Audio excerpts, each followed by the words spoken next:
Robert Lee Wolverton entered the world on October 5, 1914, in the quiet town of Elkins, nestled deep within Randolph County, West Virginia.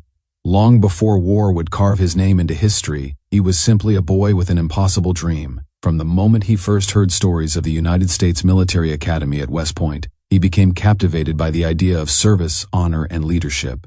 The dream seemed distant, almost unreachable, but Robert clung to it with relentless determination. Part of that inspiration came from another young man from Elkins, Neil Harding, who had graduated from Elkins High School in 1922 before earning an appointment to West Point. To the boys growing up in that small mountain town, Harding represented proof that greatness was possible. Another classmate of Harding's was Robert Sink, a name fate would later tie forever to Wolverton's life when Sink became commander of the regiment Wolverton would serve under during the war. As a student at Elkins High School, Robert stood out both in the classroom and on the athletic field.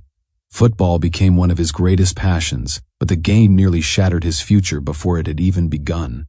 During one brutal contest, he strained his heart badly enough to raise fears that he would never pass the strict medical requirements demanded by West Point. For a young man whose entire future revolved around that dream, the possibility was devastating. Yet Robert refused to surrender to fear. He graduated from Elkins High School in 1932, and 2 years later, against the odds, he achieved what he had worked toward for so long, an appointment to the United States Military Academy at West Point. It was the beginning of a journey that would define his life. At West Point, Robert flourished. He immersed himself completely in academy life, embracing not only the discipline and military rigor, but also the camaraderie and traditions that shaped generations of officers. He played football, joined the chess club, and built the quiet confidence that would later inspire hundreds of men to follow him into combat. During this period, he also married Kathleen K. Goodwin, a young woman from Elkins who had graduated high school just a year before him. Together they built a life rooted in devotion, hope, and sacrifice. After graduating from West Point, Wolverton received his first assignment with the 27th Infantry Division stationed in Oahu, Hawaii. Kay joined him there, and for a brief moment, life seemed almost idyllic. The young officer and his wife enjoyed the beauty of the islands and the promise of a growing future together. But beneath that peaceful surface lingered an ever-growing tension. The threat of war with Japan loomed constantly over the Pacific, and every soldier understood that peace might not last much longer. 1940. Wolverton transferred to Fort Bragg, North Carolina, where he became commander of Headquarters Company, 47th Infantry Regiment. Around this same time, he experienced one of the happiest moments of his life, the birth of his son, Robert Jr., on August 21, 1941. Fatherhood transformed him, deepening the sense of responsibility that already defined his character. Then came December 7, 1941. The attack on Pearl Harbor changed everything. Like countless young officers across America, Wolverton knew instantly that the war would demand more from him than ordinary service. He believed the future of warfare belonged to the airborne, to men willing to leap from aircraft into darkness and uncertainty. Without hesitation, he volunteered for the paratroopers. His transfer was approved immediately. After attending command and general staff school at Fort Leavenworth, Wolverton received orders that would alter the course of his life forever. He was sent to Camp Toccoa, Georgia, to command the 3rd Battalion of the newly formed 506th Parachute Infantry Regiment. It was there, among the brutal hills of Currahee, that he forged his reputation as one of the finest airborne commanders in the Army. The men respected him because he never demanded anything he would not endure himself. On June 15, 1942, he was promoted to major. Just months later, the 506th traveled to Fort Benning, Georgia, to earn their parachute wings. During this period, the battalion completed the now legendary march from Toccoa to Atlanta and onward toward Benning, 138 exhausting miles on foot under crushing loads. Wolverton marched at the head of his battalion the entire way. By the end, the skin on his feet had been torn raw, but he refused to stop. He completed the march wearing only socks, unwilling to abandon his men or fall behind them. At Fort Benning, Wolverton received another promotion, this time to lieutenant colonel. The rise was astonishingly fast. Only 9 years earlier he had entered West Point as a cadet. Now he commanded one of the Army's elite airborne battalions. In September 1943, the division sailed for England. Everyone understood what was coming. The invasion of Nazi-occupied Europe was no longer a question of if, But when? For months, the men trained endlessly across the English countryside, rehearsing for the greatest operation of the war. Then, on the evening of June 5, 1944, the final hour arrived. That night, before boarding their aircraft for the invasion of Normandy, Wolverton gathered his men together. He prayed with them. He spoke to them not as distant soldiers under his command, but as brothers standing on the edge of history. He made a promise that somehow carried both hope and tragedy within it. 1 year from that date, they would all meet again at the Muhlebach Hotel in Kansas City. Private Lawrence Kepler later remembered the moment in haunting detail. Wolverton spoke calmly, honestly, and without illusion. There was no false bravado in his voice. He acknowledged the terrible truth that not all of them would survive what awaited them in France.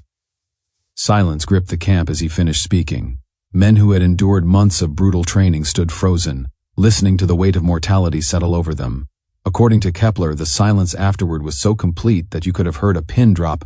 Soon afterward, they loaded into their C-47 transport planes and disappeared into the darkness over the English Channel. Lieutenant Colonel Wolverton flew aboard the lead aircraft of Stick No. 1, Serial 16. Their drop zone near Saint-Côme-du-Mont was heavily defended, and chaos erupted almost immediately after the jump began. Anti-aircraft fire tore through the night sky. Paratroopers scattered across fields and hedgerows under a storm of bullets. The men in Wolverton's Stick suffered catastrophic losses. Of the 11 paratroopers aboard the aircraft, 3 were killed outright, 7 were captured. Only 1 man survived wounded. Wolverton himself never reached the ground alive. As he descended into Normandy, his parachute became tangled in the branches of an apple tree just a few feet above the earth.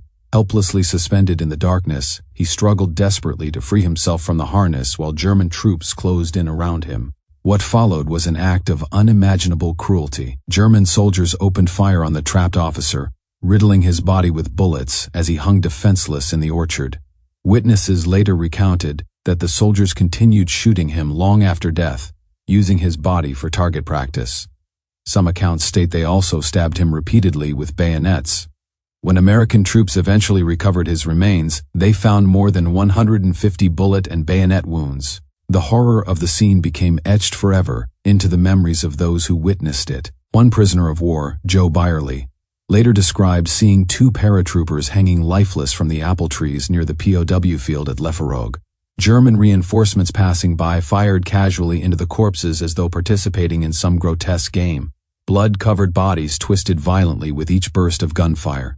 One soldier's head had nearly been torn away. A German guard mockingly informed Byerly that one of the dead men was an American colonel.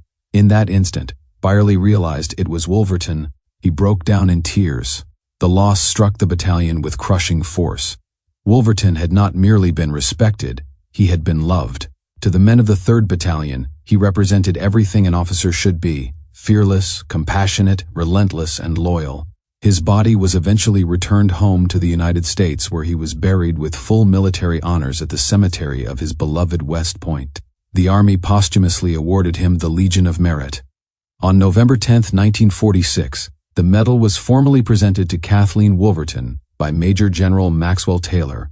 Colonel Robert Sink, his regimental commander, later wrote words that revealed just how deeply Wolverton had been admired. He was loved sincerely by all of his men and officers. I considered him the best battalion commander in the regiment.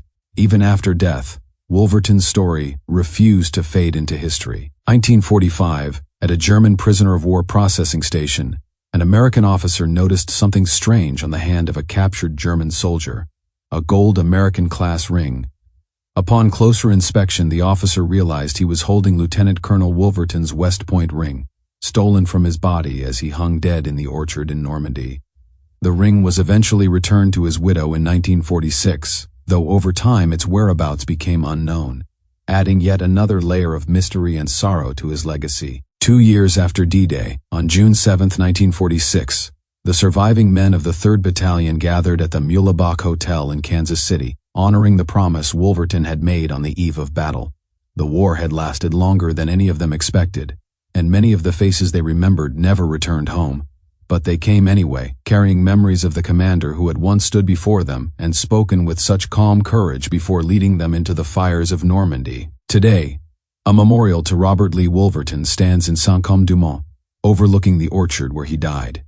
It serves not only as a monument to one man, but as a reminder of the terrible cost of freedom and the extraordinary courage of those who gave everything in its defense. Some soldiers are remembered because they survived history. Others are remembered because they became part of it.